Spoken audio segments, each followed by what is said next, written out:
नमस्कार बीएलओ साथियों, आज हम लोग जानेंगे कि बीएलओ ऐप के माध्यम से कैसे हम फॉर्म 6 को भरेंगे। तो इसके लिए बीएलओ ऐप को ओपन कर लेना है। उसके बाद यहाँ पर अपना मोबाइल नंबर डाल करके ओटीपी पे सेंड कर देना है। उसके बाद आपके नंबर पे एक ओटीपी प्राप्त होगा।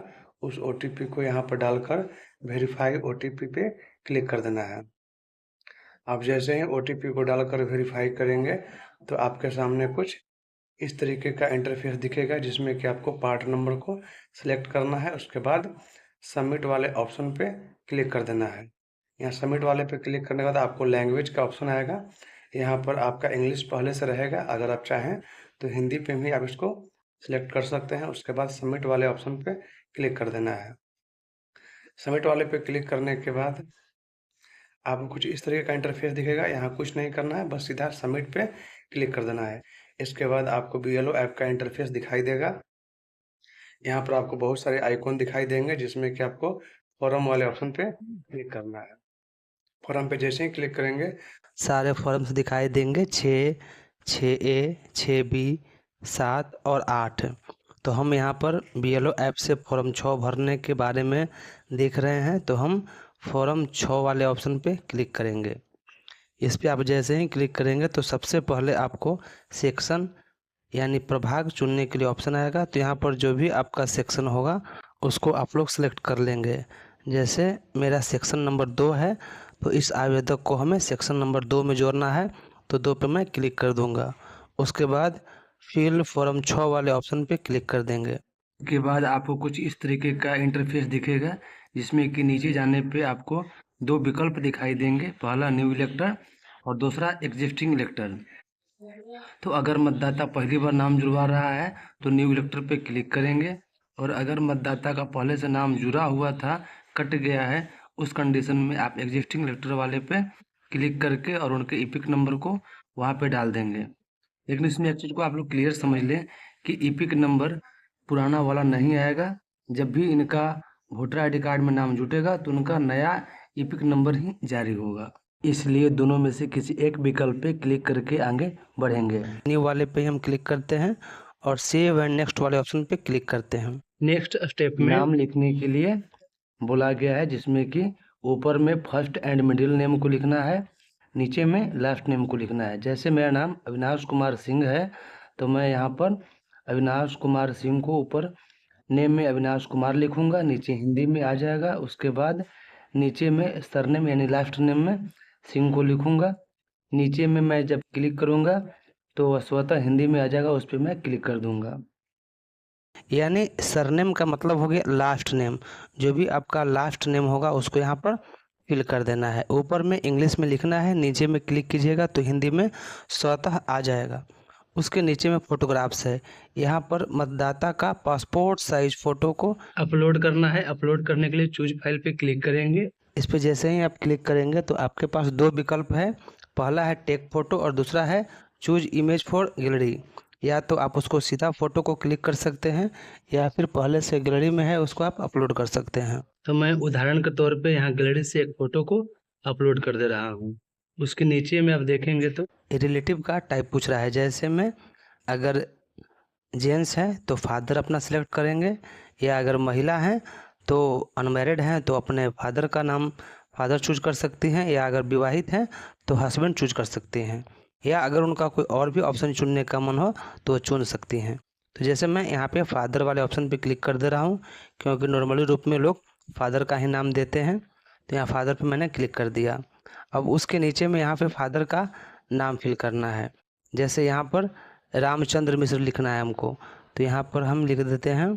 तो यहाँ पर इस टाइप से हमने लिख दिया रामचंद्र। अगर इसमें कुछ गलती है तो हम इसको मिटा भी सकते हैं, ठीक है। अब यहाँ पर ऊपर में आपने देखा कि फर्स्ट नेम को और मिडिल नेम को मैंने लिख दिया। नीचे में यहाँ पर हमें लिखना है उसका सरनेम, जैसे मिश्र, रामचंद्र मिश्र मैंने लिख दिया। अब उसके बाद नीचे जाएंगे तो यहाँ पे कॉन्टैक्ट डिटेल है। कॉन्टैक्ट डिटेल में यहाँ पर आवेदक का जो मोबाइल नंबर है उस मोबाइल नंबर को यहाँ पे फिल कर देंगे, जो भी उसका मोबाइल नंबर हो। जैसे मैं यहाँ पर फिल कर दे रहा हूँ। उसके नीचे में जब जाएंगे तो यहाँ पर आपको ईमेल आईडी का ऑप्शन है। आवेदक अगर अपना ईमेल आईडी उसके पास उपलब्ध है तो ईमेल आईडी को आप डाल दें। अगर ईमेल आईडी नहीं है तो इसको आप लोग छोड़ सकते हैं। नीचे में है आधार डिटेल। यहाँ पर आधार नंबर वाले ऑप्शन पे क्लिक करके यहाँ पे उसके आधार नंबर को फिल कर देना है। उसके नीचे में आएंगे तो जेंडर है, यहाँ पर आवेदक पुरुष है या महिला है, जो भी हैं उसको आप लोग यहाँ से सिलेक्ट कर लेंगे। जैसे यहाँ पर मेल है तो मैं मेल वाले ऑप्शन पे क्लिक कर दे रहा हूँ। उसके नीचे में आप देखेंगे तो डेट ऑफ बर्थ का डिटेल है, तो यहाँ पर मतदाता का जो भी डेट ऑफ बर्थ है उसको यहाँ से फिल कर लेंगे। डेट ऑफ बर्थ फिल करने के लिए पहले कैलेंडर वाले ऑप्शन पे क्लिक करना है। उसके बाद ऊपर में जो ईस्वी लिखा हुआ है उस पर क्लिक करेंगे। क्लिक करने के बाद सबसे पहले हमें ईस्वी चुन लेना है। इसके बाद मंथ चुनना है कि उसका कौन सा मंथ है। तो आप दोनों तरफ आपको एरो का चिन्ह दिया हुआ है, आप इसे आगे पीछे करके आप जो भी आपका डेट ऑफ बर्थ हो उसको आप लोग सेलेक्ट कर लेंगे। तो यहाँ पर मैं अपना डेट ऑफ बर्थ को सिलेक्ट कर लिया हूँ। उसके नीचे में कह रहा है कि document for proof of date of birth, कह रहा है कि आप जो डेट ऑफ बर्थ डाल रहे हैं उसका कोई प्रमाण दीजिए। तो उसके लिए यहाँ ड्रॉप मेनू पे जब क्लिक करेंगे उम्र के लिए कुछ प्रमाण दिए गए हैं, इसमें से कोई भी एक प्रमाण को आप चूज कर सकते हैं। जैसे मैं यहाँ पे आधार कार्ड को चूज कर ले रहा हूँ, तो मैं यहाँ पे आधार कार्ड लगाने वाला हूँ। अब यहाँ पर चूज फाइल वाले ऑप्शन पे क्लिक करके या तो फ़ोटो खींचकर या गैलरी से लेकर जेपीजी में या पीडीएफ में किसी भी तरीके से आप इसको दे सकते हैं। तो मैं यहाँ पे चूज फाइल पे क्लिक करके और मैं आधार नंबर को फ़ोटो को मैं क्लिक कर लेता हूँ। इस तरीके से आपको उनका जो भी डॉक्यूमेंट होगा उसको यहाँ पर फ़ोटो को क्लिक कर लेना है। क्लिक करने के बाद यहाँ यस वाला ऑप्शन पे क्लिक कर देना है। उसके बाद फिर पुनः यहाँ पे यस वाले ऑप्शन पे क्लिक कर देना है। इसके बाद जो भी आपका डॉक्यूमेंट होगा वह यहाँ पे अपलोड हो जाएगा। उसके बाद सेव एंड नेक्स्ट वाले ऑप्शन पे क्लिक करेंगे। यहाँ पे क्लिक करने के बाद आपको सबसे पहले ऑप्शन आया है रेसिडेंशियल डिटेल, यानी यहाँ पर आवेदक का पता को डालना है। जैसे ऊपर में सबसे पहले है house oblique building oblique apartment number. अगर आवेदक का कोई अपार्टमेंट नंबर है या बिल्डिंग नंबर है तो आप उसको डाल दें, या अगर हाउस नंबर है तो उसको डाल दें। लेकिन अगर देहाती क्षेत्र है उसमें नहीं पता है आपको कि उसका हाउस नंबर क्या है, तो उसके परिवार का वोटर लिस्ट में आपको गृह संख्या दिया हुआ रहता है, उसमें से जो भी उनका परिवार का गृह संख्या हो आप उसको भी डाल सकते हैं, या उनके लिए अलग से गृह संख्या अलॉट भी कर सकते हैं। तो जैसे मैं उदाहरण के तौर पे यहाँ पे 19 गृह संख्या को मान ले रहा हूँ, तो यहाँ पर 19 ऊपर में डाल दिया है। अब नीचे में क्लिक करेंगे तो यहाँ पर पुनः 19 आ जाएगा, इसको सिलेक्ट कर लेना है। उसके नीचे दिया गया है state oblique area oblique locality oblique मोहल्ला ऑब्लिक रोड। तो यहाँ पर आवेदक ने अपने फॉर्म में जो भी डिटेल भर कर दिया होगा उसके अनुसार उसके पते को फिल कर लेंगे। एड्रेस में ही नीचे में एक विकल्प दिया गया है तहसील ऑब्लिक तालुका ऑब्लिक मंडल, यानी आपका अंचल कार्यालय या प्रखंड कार्यालय। तो यहाँ पर मेरा अंचल पटना है तो मैं यहाँ पर उसी को भर दे रहा हूँ। यहाँ पर आपका जो भी डिटेल होगा उसको आप लोग भरेंगे। उसके नीचे में देखिए डिस्ट्रिक्ट स्वतः आ गया, स्टेट भी आ गया है। नीचे में दे रहा है document for proof of residence. तो यहाँ पर आप जो एड्रेस भरे हैं उसके लिए कोई प्रमाण चाहिए, तो प्रमाण में आप क्या क्या दे सकते हैं इसको देखने के लिए इस ड्रॉप मेनू पे क्लिक करेंगे। यहाँ पे आपको सारे ऑप्शन दिखाई देंगे, इसमें से जो भी आपके पास उपलब्ध हो उस वाले ऑप्शन पे क्लिक करके और उसके बाद उसका फ़ोटो को क्लिक कर लेंगे। जैसे मैं टेक फ़ोटो पे क्लिक कर रहा हूँ तो यहाँ पर फ़ोटो क्लिक करके और मान के चलिए कि मेरा यह दस्तावेज़ है तो मैं इसको यहाँ पे क्लिक कर ले रहा हूँ। क्लिक करने के बाद यस वाले ऑप्शन पे मैं क्लिक कर दूंगा। क्लिक करने के बाद यहाँ पर भी यस कर दूंगा। तो यहाँ पर देखिए डॉक्यूमेंट अपलोड हो रहा है। यहाँ पे डॉक्यूमेंट अपलोड हो गया है। अब इसके बाद सेव एंड नेक्स्ट वाले ऑप्शन पे क्लिक करेंगे। उसके बाद देखिएगा नेक्स्ट ऑप्शन में दिया गया है category of disability if any optional, यानी इसमें अगर आवेदक दिव्यांग हो तो उनकी दिव्यांगता को आप यहाँ पे चिन्हित कर सकते हैं। अगर मतदाता दिव्यांग नहीं हो तो आपको इस ऑप्शन में कुछ करने की ज़रूरत नहीं है। तो यहाँ पर हमें इस ऑप्शन में कुछ नहीं करना है क्योंकि आवेदक दिव्यांग नहीं हैं। अगर होंगे तो उस केस के लिए मैं बता दे रहा हूँ, जैसे वो अगर लोकोमोटिव होंगे तो इस पर क्लिक करेंगे और वो कितना % दिव्यांग हैं इसको आप लोग यहाँ पर फिल कर देंगे। अगर उनके पास इसका सर्टिफिकेट हो तो आप यस वाले ऑप्शन पे क्लिक करके सर्टिफिकेट को लगा भी सकते हैं। अगर नहीं है तो कोई ज़रूरी नहीं है। तो यहाँ पर हमें दिव्यांगता को फिल नहीं करना है क्योंकि मतदाता दिव्यांग नहीं हैं। उसके बाद यहाँ पर सेव एंड नेक्स्ट वाले ऑप्शन पे क्लिक करना है। इस पर क्लिक करने के बाद आपको फैमिली डिटेल भरने के लिए ऑप्शन आया है। यहाँ पर अगर उनके माता पिता, भाई बहन या किन्हीं परिवार का अगर पहले से नाम जुड़ा हुआ है तो यहाँ पर आप उसका नाम, उसका रिलेटिव का टाइप और उसका नीचे में उसका इपिक नंबर को यहाँ पर डाल देंगे। डालने के बाद आप यहाँ पर सेव एंड नेक्स्ट पे क्लिक करेंगे। यह ऑप्शनल है, अगर चाहें तो डाल सकते हैं या इसको छोड़ भी सकते हैं। तो यहाँ पर सेव एंड नेक्स्ट वाले पे ऑप्शन पे क्लिक करेंगे। अब यहाँ पर आ गया एनेक्सर डी। तो एनेक्सर डी में 3 ऑप्शन दे रहा है। पहला दे रहा है बॉर्न इन इंडिया, यानी इनका जन्म भारत में हुआ है। दूसरा है नॉट बॉर्न इन इंडिया, यानी इनका जन्म भारत से बाहर हुआ है। तीसरा है इंडियन सिटीजनशिप बाय रजिस्ट्रेशन, का मतलब हुआ कि इनको भारत की नागरिकता प्राप्त हो गई है।